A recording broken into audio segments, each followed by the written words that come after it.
Hola, hola, buenas noches a todos. Seguimos aquí con nuestro estudio del libro de Mateo. La semana pasada estuvimos terminando lo que fue el capítulo 7, eh, desde el capítulo 5 hasta el capítulo 7. Estuvimos viendo todo lo que fue el Sermón del Monte, aprendimos una cantidad de cosas sobre los estatutos del reino, que son los que nos ayudan a vivir una vida de acuerdo al reino, de acuerdo a como Dios quiere que la vivamos. Esta semana vamos a estar empezando el capítulo número 8 y ya no vamos a estudiar más estatutos. Ahora vamos a estudiar algo que llama evidencias del reino. Esto va a constar de los capítulos 8 y 9, pero hoy vamos a iniciar el capítulo 8. Y para tener como una idea más clara de qué se trata esto de las evidencias del reino, miremos qué es evidencia. Si buscamos en cualquier diccionario normal podremos ver que evidencia es la certeza clara y manifiesta de, de la que no se puede dudar, o sea, de algo que vemos que no se puede dudar. Entonces, yendo a evidencias del reino, en pocas palabras empezaremos a ver los milagros, o sea, esa certeza, esa claridad de las cosas que se hicieron. Entonces, vamos a hablar de los milagros que Jesús hizo durante su año de ministerio en Galilea, y eso lo vamos a estar viendo en los capítulos 8 y 9, como les dije anteriormente. Y también, o sea, paralelo con lo de los milagros, también vamos a estar viendo sobre discipulado. Entonces, hoy vamos a estar leyendo, vamos a empezar con Mateo 8, del 1 al 4. Dice así: Jesús sana a un hombre con lepra. Al bajar Jesús por la ladera del monte, grandes multitudes lo seguían. De repente, un hombre con lepra se le acercó y se arrodilló delante de él. Señor, dijo el hombre, si tú quieres, puedes sanarme y dejarme limpio. Jesús extendió la mano y lo tocó. Si quiero, dijo, queda sano. Al instante, la lepra desapareció. No se lo cuentes a nadie, le dijo Jesús. En cambio, preséntate ante el sacerdote y deja que te examine. Lleva contigo la ofrenda que exige la ley de Moisés a los que son sanados de lepra. Esto será un testimonio público de que has quedado limpio. Y tenemos hasta el versículo 4. Perdón, un segundito. Entonces, vamos a dividir este capítulo 8. Vamos a empezar viendo partes. Ya acabamos de leer el versículo 4, del 1 al 4, perdón. Ahora vamos a ver. Entonces, para empezar, encontramos aquí un hombre en particular que dice que tenía lepra. Como ya sabemos y lo estudiamos cuando estuvimos haciendo los audios de la Biblia, cuando leímos el libro de Levítico, nos enseñaba sobre la lepra en esos tiempos del Antiguo Testamento. Se dice que esta era una enfermedad altamente contagiosa que se transmitía por el contacto con un enfermo. Por esa razón, en aquel tiempo, alguien que tenía lepra era considerado inmundo. Debía vestir harapos, cubrirse la boca, debía estar en las afueras de la ciudad, aislado. Esas eran como las grandes características de una persona que tuviera lepra. Una persona con lepra era una persona con muy pocas esperanzas de curarse, pues en ese tiempo no existían ni antibióticos ni otras medicinas, y además de que los fariseos en ese entonces también crearon muchas reglas concernientes a esta enfermedad. Se dice que inclusive hasta les lanzaban piedras y todo para mantenerlos alejados, para que ni siquiera pensaran en acercarse al pueblo, a las cercanías. En ese entonces pues era una enfermedad terrible, ¿no? Porque se podía perder los dedos de la mano, o la mano entera, los pies, la nariz, incluso se deformaba, quedaban deformes en su cara por las cantidades de cosas que tenían. Pero también se dice que eran considerados ceremonialmente impuros. Si alguien llegaba a tener contacto físico con una persona que tuviera lepra, pues también quedaba ceremonialmente impuro. Entonces, por eso nadie quería que un leproso se le acercara. Entonces, aquí vemos cómo Jesús, en lo que acabamos de leer, él nos muestra que él no actuó como de seguro pensaron actuar los discípulos o la gente que andaban con él en ese momento. Él venía con sus discípulos y con más gente. Me imagino que los discípulos y los que venían con él eh, mm, debieron de demostrar, de seguro pensaron en actuar Rechazo. con rechazo, queriéndolo apartar, seguro les daba asco por su apariencia, por el olor. Y pues seguido, ¿no? Porque ellos sabían y conocían la ley, y si había una persona con lepra, pues lógicamente era por norma, por ley que debía estar lejos. Y las personas que estaban con Jesús en ese momento eh, lo habían, me imagino que fue lo mismo que pensaron. No sé si alguno de ustedes ha visto la serie de Chosen. Este Episodio. capítulo, este episodio está lleno, perdón, este capítulo está en uno de los episodios y en verdad muestra como esa parte de que los mismos discípulos allí cómo actúan y no lo toques de este mundo o no, o quieren apartarse, Apártate. apártate, aléjate. Imagino que así debió ser en ese tiempo. Pero vemos también que Jesús lo tocó y lo sanó. Entonces allí lo bonito, lo que se nos muestra de Jesús es esa compasión y esa bondad que hay en él con este hombre.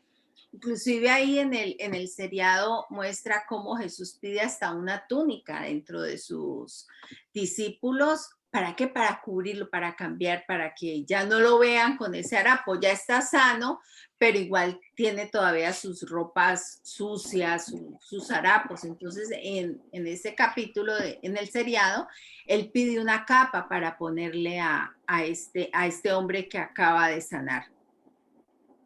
Ese hombre leproso debía haber sabido muy bien cómo reaccionaría la gente al verlo, ¿no? Ya debía estar acostumbrado a que pues todo el mundo lo estuviera echando, rechazando, aislándolo, pero él desobedeció esa ley con respecto a los leprosos y él se acercó a Jesús, o sea, pasó esa barrera que lo separaba, entonces, pero él se acercó porque él creía que Jesús podía sanarlo, tenía esa fe en él. Y miren que Jesús en ese momento, él no lo condenó por haber desobedecido la ley judía, pero sí le dijo que obedeciera, después le dijo que obedeciera la ley, presentándose el sacerdote y llevando la ofrenda.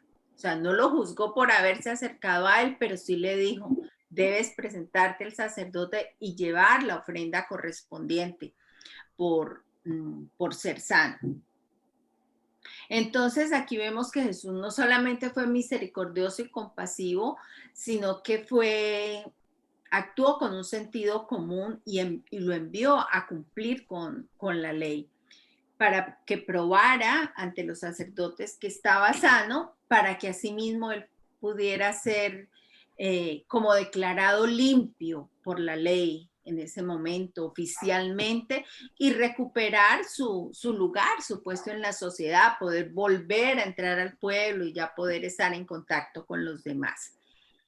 Entonces, aquí vemos que Jesús no solamente predicó o habló lo que había hablado en el Sermón del Monte, sino que empezó a poner en práctica lo que había enseñado. ¿Se acuerdan cuando estuvimos viendo todo lo que él habló en el Sermón del Monte, de cómo debíamos ver a los demás. Aquí él está poniendo en práctica lo que él acababa de enseñar.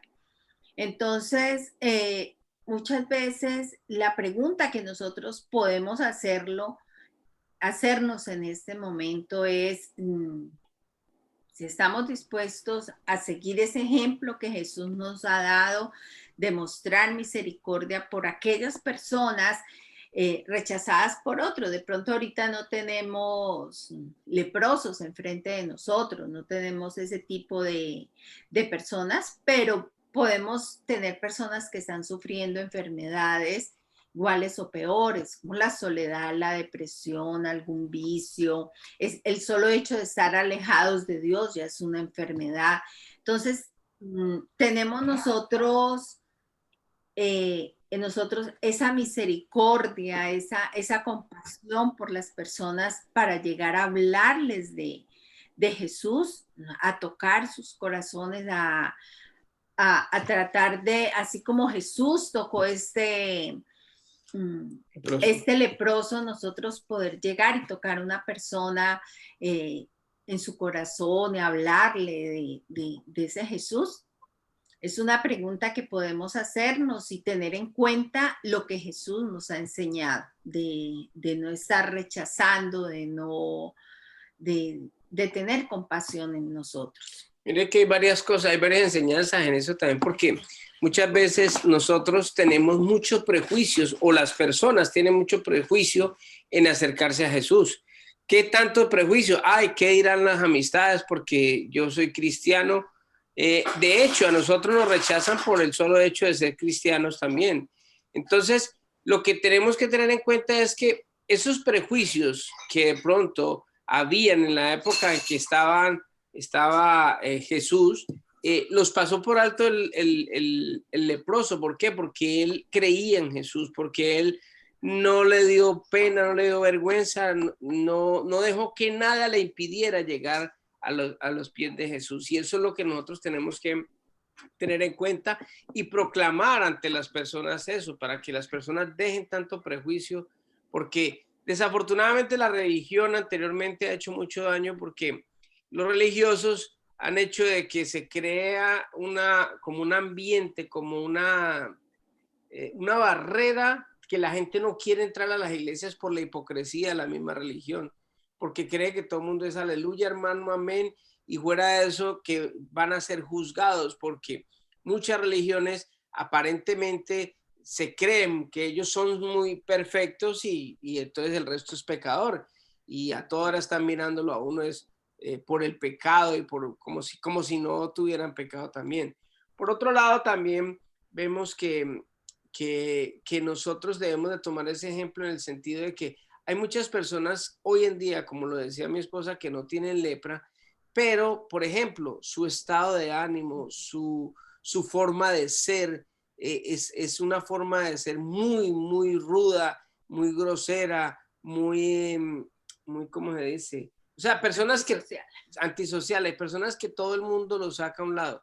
O sea, nosotros tratemos de, en lo que sea posible, de acercarnos a estas personas para que ellos puedan sentir el amor. Así como Cristo se acercó a un leproso, ¿por qué nosotros no nos acercamos de pronto a esas personas que son poco sociales, que son muy problemáticas, que son personas que todo el mundo les saca el cuerpo, para poder estar con ellos y poder seguir el ejemplo de Jesús? Esto es una enseñanza muy bonita, porque si él fue capaz de estar cerca a un leproso, imagínense nosotros, ¿por qué no vamos a poder estar cerca de las personas?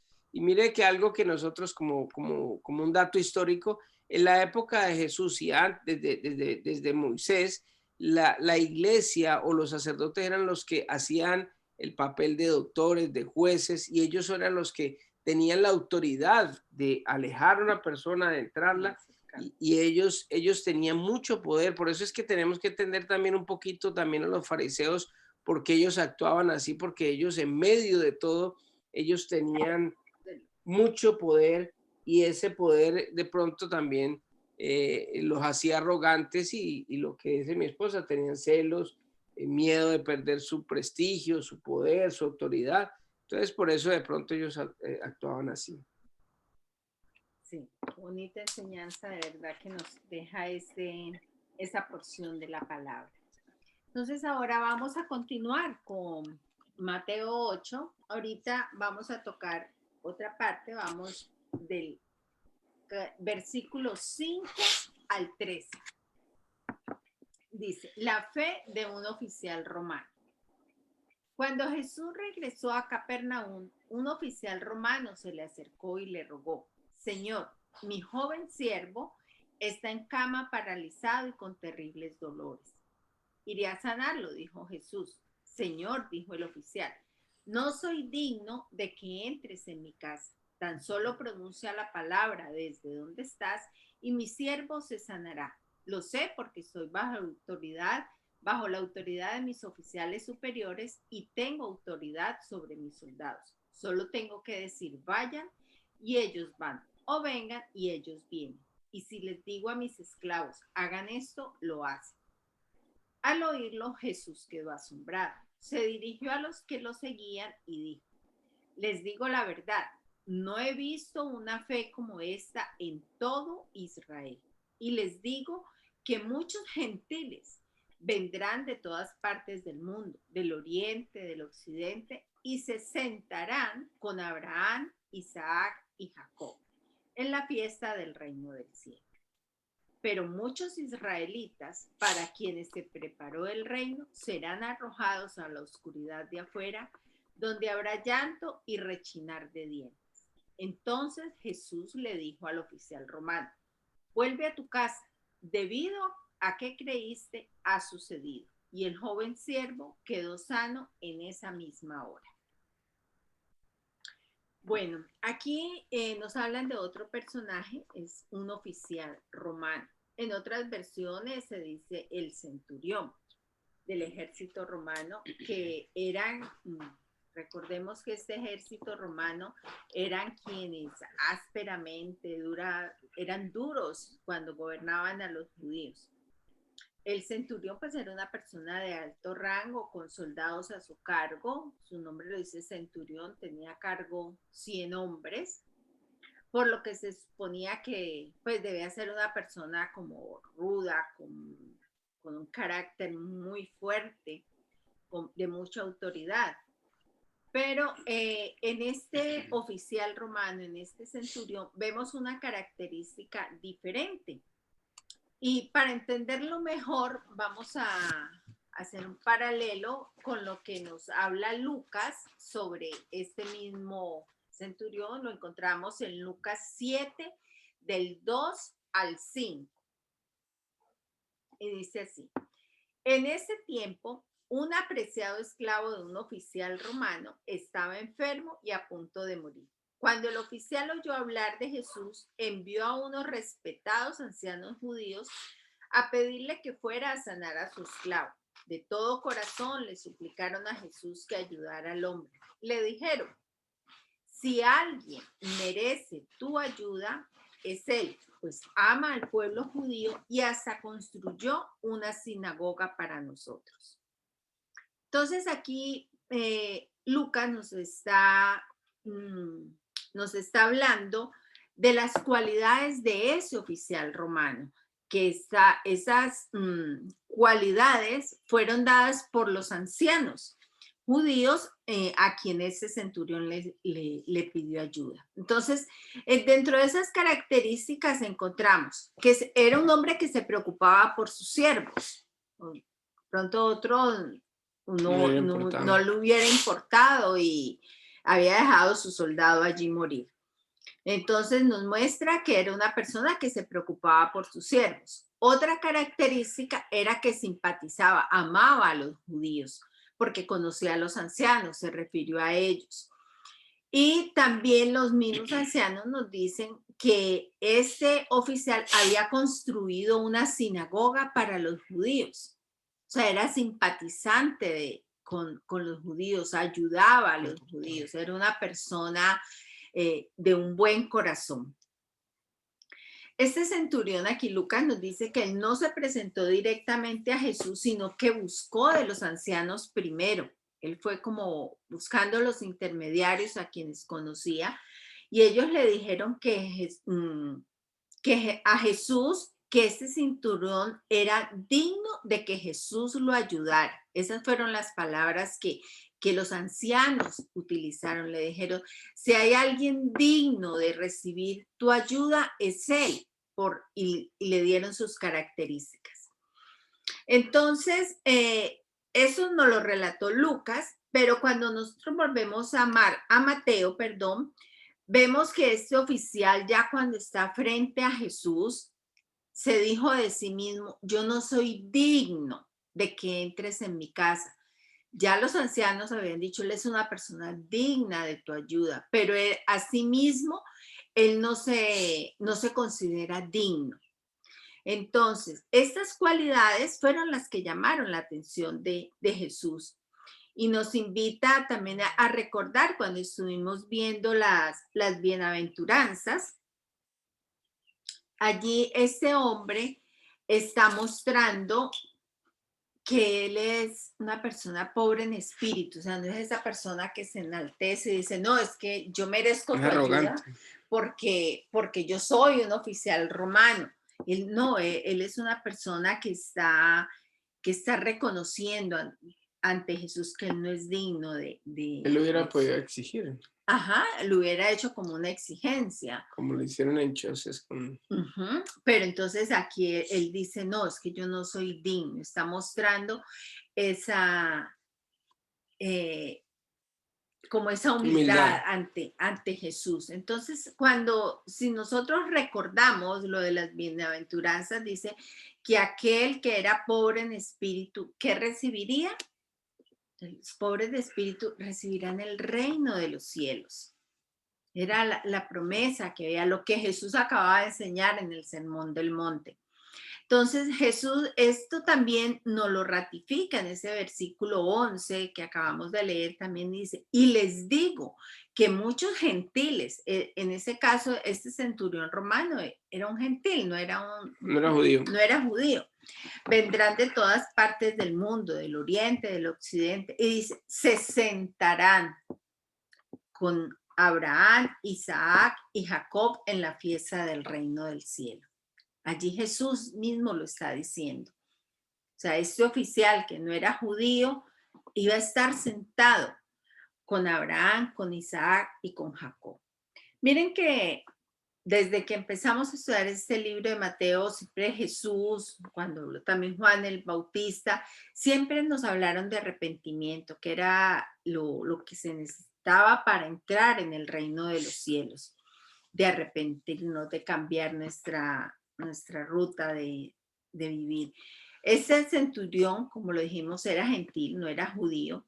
Probablemente él no usó la palabra arrepentido, estoy arrepentido, pero en base a todo lo que hemos visto, cómo era como persona con sus empleados, cómo era con los ancianos de judíos, tan consciente fue que les construyó una sinagoga para que ellos adoraran a Dios. Entonces vemos que realmente mostraba que era una persona diferente. Muchos judíos descendientes de Abraham no mostraban ni una señal de arrepentimiento, mostraban todo lo contrario, pero el centurión lo hizo. Y además de que su fe era increíble, Jesús lo dijo, pues pensaba que Jesús podría sanar a su siervo con solo decir una palabra. No necesitaba ni tenerlo al frente, ni tocarlo, ni hacerle nada, solamente a la distancia, con la sola palabra, lo podía hacer. Confiaba tanto en Jesús, o sea, tenía tanta certeza de lo que era, y más el que tenía como el verdadero significado de lo que era la voz de una persona superior, porque él mismo lo decía, yo le digo a mis empleados, vayan y ellos van, o vengan y ellos vienen. Entonces, él, con el conocimiento que tenía de la importancia de la autoridad, de la voz de mando, él tenía esa fe en Jesús, y que Jesús por medio de la palabra también podía hacerlo y podía sanar. Entonces, Jesús dice aquí que él habla en estos versículos también de eso, dice en el versículo 12, pero muchos israelitas, aquellos que estaban como tan confiados, para los que se preparó el reino, porque ellos descendientes de Abraham y todos como muy seguros de lo que tiene, dice, para quienes se preparó el reino, serán arrojados a la oscuridad de afuera, donde habrá llanto y rechinar de dientes. O sea, que son aquellos judíos que rechazan, que lo rechazaban como el Mesías prometido. Entonces aquí nos está mostrando Jesús que para nosotros entrar en el reino de los cielos necesitamos arrepentimiento. Así nuestros padres sean cristianos, nuestra pareja sea cristiana, si nosotros no lo somos, si no nos hemos arrepentido, no hemos declarado a Jesús como nuestro Rey, como nuestro Señor, no vamos a llegar allá, porque se necesita el arrepentimiento y la fe. Dice, para entrar en el reino de los cielos necesitamos arrepentimiento. Que en el cielo van a haber judíos, van a haber gentiles que crean, se arrepientan y tengan fe en Jesús. No es por títulos, no es por abolengo, no es por generaciones o por herencia, sino que es personal. Y es lo que nos muestra esto, que los judíos, en vez de haberlo recibido, lo rechazaron a él, a Jesucristo. En cambio, gente que no era judía, como este centurión, tuvo la suficiente humildad. Ahora, otra cosa que nos enseña aquí, que no es por eso, no es ni por apellido, ni por raza, ni por nada de estas cosas que uno entra al cielo, sino también por la actitud que uno toma delante de Jesucristo. ¿Qué es la actitud o qué es la evidencia que él da a conocer? Es la fe que tiene en Jesucristo. Cuando él demuestra esa fe con humildad, demostrándole, diciéndole eso, que él tiene autoridad, eso, ahí está dando un paso y está viviendo, digámoslo así, está hablando con hechos, evidenciando lo que es Jesucristo.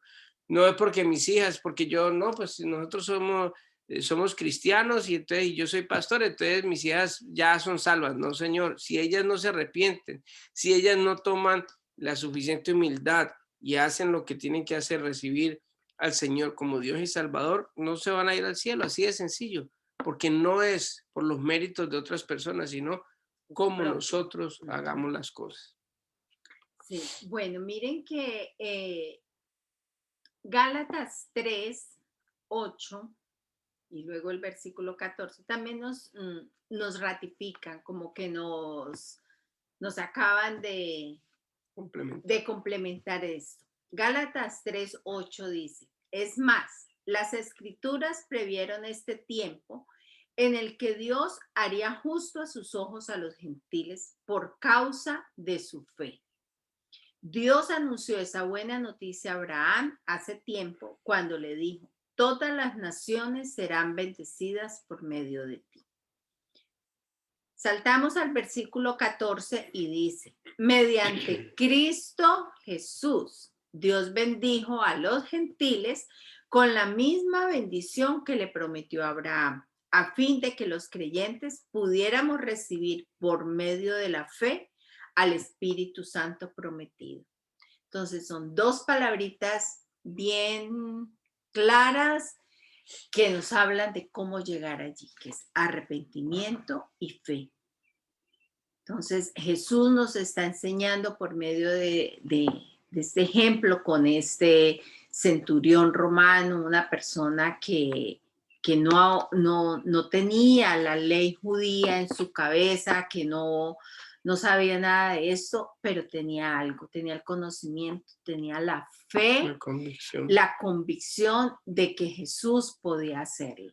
Entonces, y mostró, evidenció lo grande que era Jesús, o sea, él mismo lo estaba expresando con su fe y su confianza al decirle, solo con tu palabra, o sea, estoy convencida y sé de que no necesito nada más, no necesito tener a mi siervo enfermo aquí frente a ti, sino que solo con tu palabra lo puedes hacer. Y lo mismo el leproso, ¿no? Ujú. Él Sí, sabía, él evidenciaba que él era Dios y que tenía la suficiente autoridad y él podía hacerle el milagro, porque incluso le dijo él, si tú quieres, o sea, no es ni siquiera si tú puedes, o por qué no ora por mí, no, si quieres, yo soy sano. es en tu voluntad. Entonces ahí le demostró, lo evidenció que él era Dios y él sabía que él no lo iba a rechazar, porque él se fue de él. Todo el mundo lo rechaza, menos él. Ujú, Entonces, son evidencias de que Dios es real, que Jesucristo es Dios y que Él puede hacer milagros. Miren, nosotros hoy tenemos esa misma bendición que tuvo el centurión, que por la fe en Jesús tenemos acceso al Padre, tenemos la entrada al reino de los cielos. ¿Y qué podemos aprender hoy de esa relación de Jesús con este hombre leproso, con el centurión? Que nosotros debemos tener fe.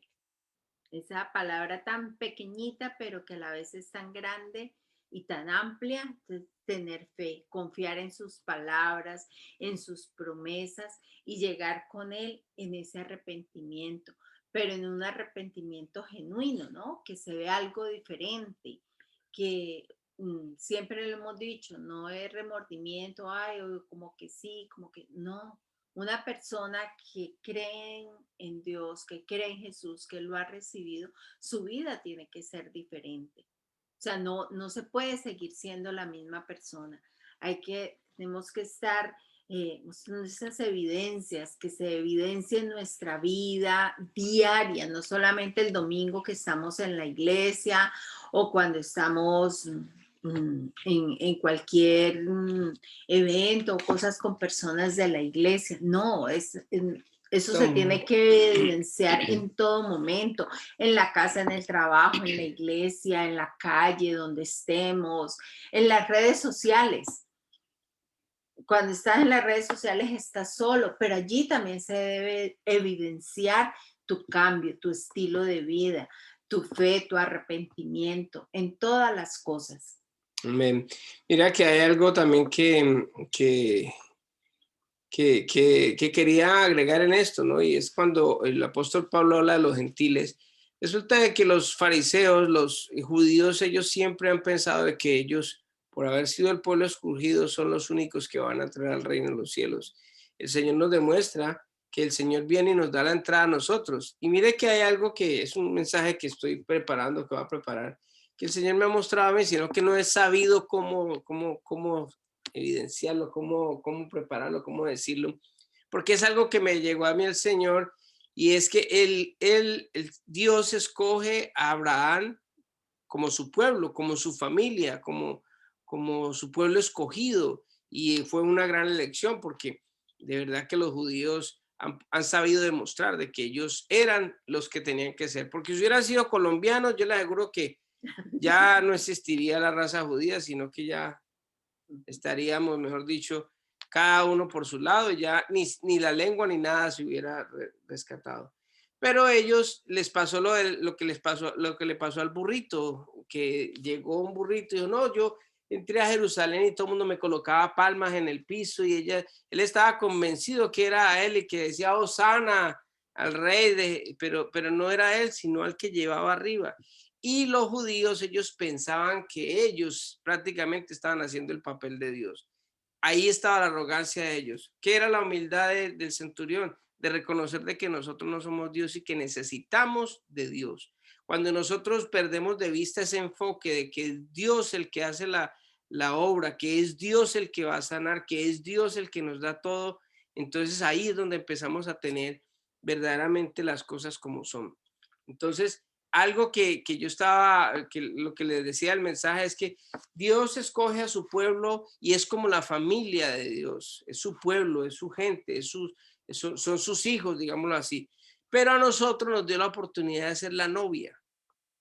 Entonces, si vemos, eh, Elena no es familiar mía, ella no somos familia, no somos nada, ahorita estamos diciendo, ella no tiene mi apellido, pero es mi esposa, es mi novia, fue mi esposa ahora, y ella ha tenido los privilegios que de pronto mi mamá, mis hermanos, mi familia, mi abuela, todos los que estaban anteriormente no lo tienen. ¿Por qué? Porque ella es parte de mí. Y entonces la relación entre Jesús y el pueblo de Israel es una de familia que él sigue y va a hacer hasta el final, que lo vimos en Apocalipsis también, pero con la iglesia, con los gentiles les da esa cabida, esa entrada, y es lo que los judíos ahí no quieren con nosotros y no entienden. Por eso era que rechazaban al centurión.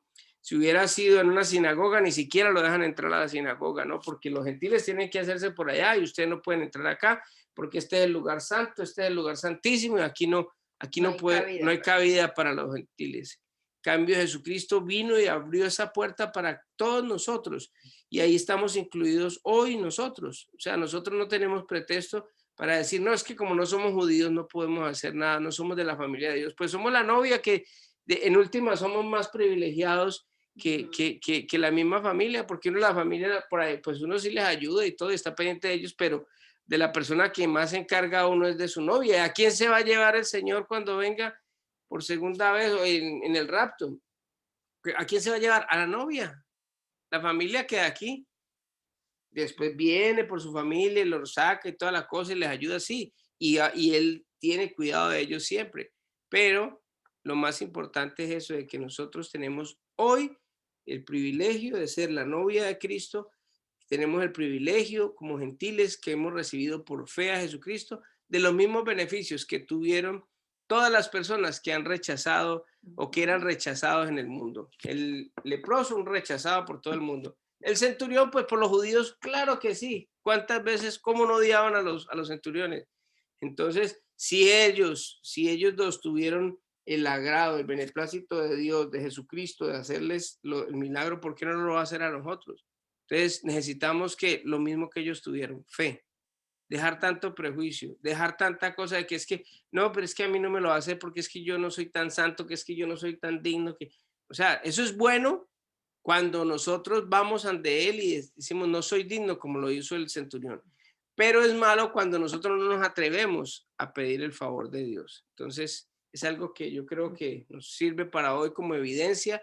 Tenemos que no solamente tener la evidencia de que Cristo es Dios y que puede hacer milagros, sino empezar a actuar con fe, como lo hicieron estas personas. Pues hablando sobre el centurión, vemos muchas características, ¿no? Es un ejemplo muy bueno para los creyentes, ¿no? Porque siendo romano es un gentil, ¿no? Y como el centurión muestra primeramente diciendo, rogándole, ¿no? A Jesús. Es decir, él tenía la autoridad y estaba bajo autoridad, ¿sí? Él sabía también obedecer, ¿no? Y él también mostraba, rogándole misericordia, compasión por su siervo, ¿no? Esa es otra, no sé, otra característica. Así tenía misericordia, compasión, como ustedes dijeron, humildad, no tenía orgullo y reconocía o comprendía realmente que él tenía autoridad nuevamente y bajo autoridad. Por lo tanto, obedecía también, ¿sí?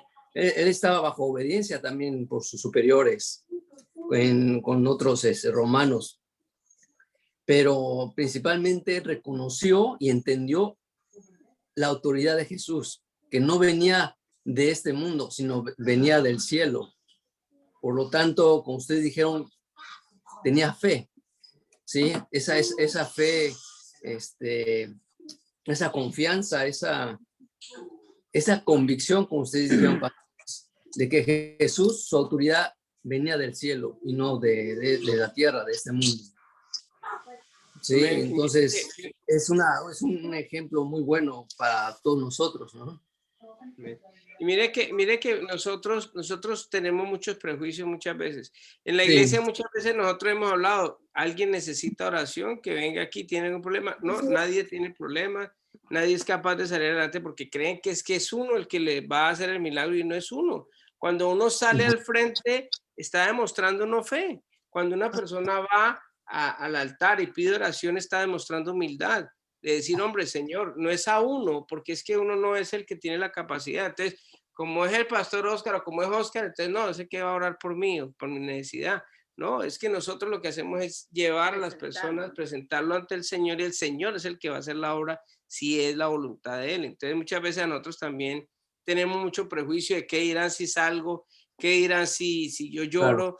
Muchas veces nosotros en las iglesias hemos visto en otras iglesias que la gente en la alabanza se arrodillaba a llorar y muchas veces y había momentos grandes así donde wow, no era tocado por el Espíritu Santo, pero muchas veces uno por el prejuicio, por la pena, por la vergüenza de qué dirán, entonces se pierde esas oportunidades de pronto de estar uno con el Señor, de tener esos tiempos con Dios.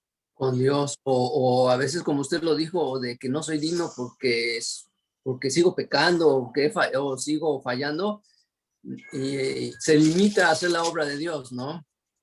Por muchas veces, pero es una mal perspectiva, ¿no? Falta de conocimiento sobre la Biblia, porque pues ¿cómo van a saber lo que Dios nos está diciendo a través de la Biblia?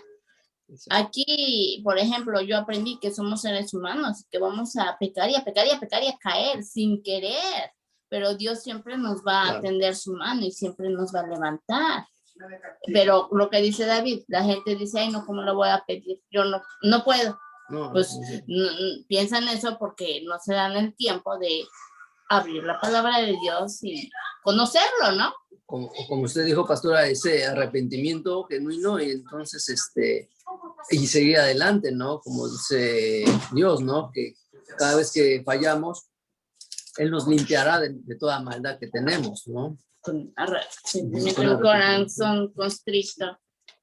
Ya, lo que dice Kiana es cierto, de que nosotros siempre vamos a pecar en nosotros. Una cosa es que el pecado nos domine y estemos esclavos del pecado, que es cuando uno está esclavo del pecado, es, por ejemplo, cuando uno tiene un vicio de droga y uno no lo puede dejar y está esclavizado de eso porque no lo puede dejar, por decir algo, de droga o de alcoholismo, qué sé yo.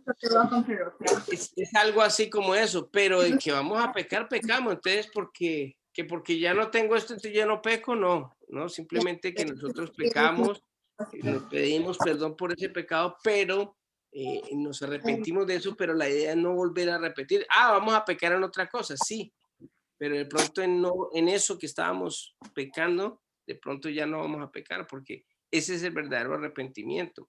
Claro, que claro. Nosotros volteamos y no es que nunca volvemos a pecar, no, es que ya soy cristiano, ya yo estoy separado, sí, pero ya soy santico con alas como lo vemos nosotros. No, porque somos humanos y mientras estemos en este cuerpo vamos a pecar, quiera o no. El mismo Dios dice el que diga que no peca le hace a Dios mentiroso. Entonces, es algo que tenemos que tener bien en cuenta para que eso no nos estorbe las oraciones, ni estorbe el tener una buena relación con Dios. ¿Aló? Ahí están. Qué pena que se fue el internet por un momentico. Sí, ya. Ahora sí. Ya estamos. Ahora sí. ¿Quién iba a hablar? David. ¿Davo? Ya. ¿O Denis? Yo.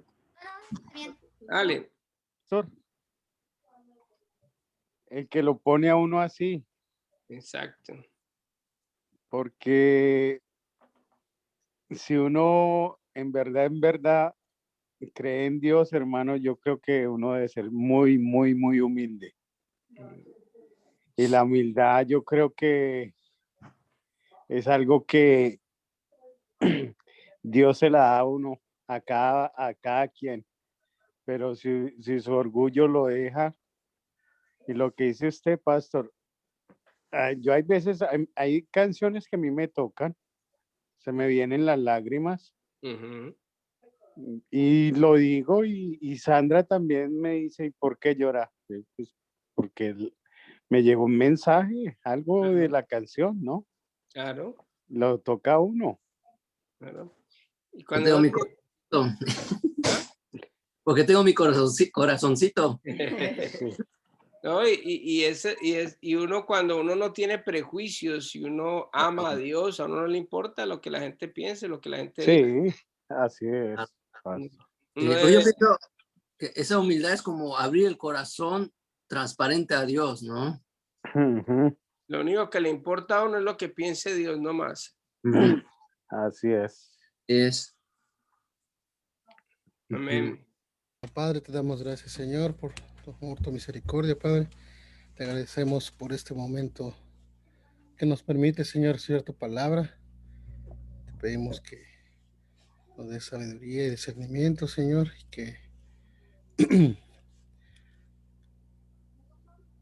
trabajes, que nos ayudes a trabajar nuestros corazones, nuestros pensamientos, que todas estas enseñanzas, Señor, lleguen a nuestros corazones y podamos aplicarlo en nuestra vida, Señor.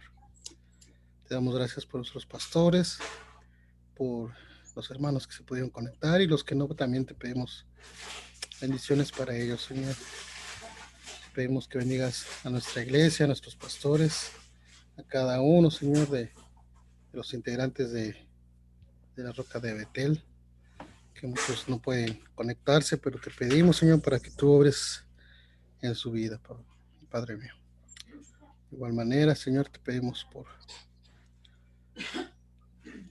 todas las personas, Señor, que en este momento están pasando por momentos difíciles en todo el país. Hay problemas, Señor, pero te pedimos, Señor, que seas tú, papito lindo, obrando en cada uno de ellos, Señor, que lo que tengan que pasar, vivir, Señor, sea una razón para que ellos lleguen a tus pies, Padre mío. Que sea para bien, que sea para bendición. Y te damos gracias, Padre, pues a nosotros no nos falta nada. Tú nos provees. Te damos gracias por nuestros trabajos. Te damos gracias por nuestra vida, por nuestra familia, Señor. Aquí en Canadá y en nuestros países. Te pedimos bendiciones para ellos también, Señor. Sabemos que gracias a ti no les falta nada, Señor, y te pedimos para que también no les falte tu palabra, Señor, para que llegues a sus vidas, a sus corazones, y no nada más a nuestras familias, Señor, sino de toda la gente, Señor, que te necesita en estos tiempos, Señor. Así que gracias, papito lindo. Y también te quiero pedir por la gente que ya no está con nosotros, Señor. Te damos gracias por los amigos, familiares, conocidos, Señor, que en algún momento tú nos permitiste conocer a lo largo de nuestra vida. Gracias por prestárnoslos y te pedimos que también nos bendiga, Señor, pues hay muchos que se han ido, unos nos vamos antes, otros después, Señor, pero te pedimos que les bendiga, Señor, y damos gracias también por sus vidas, Padre. Gracias, Padre, por estos momentos de aprendizaje, en el nombre de tu amado Hijo Jesucristo, nuestro Señor. Amén y amén. Amén. Muchas Amén. gracias. Muchas gracias. De verdad que Dios les bendiga, y a todos los que nos ven vía internet, los saludamos y los esperamos la próxima semana. Dios les bendiga.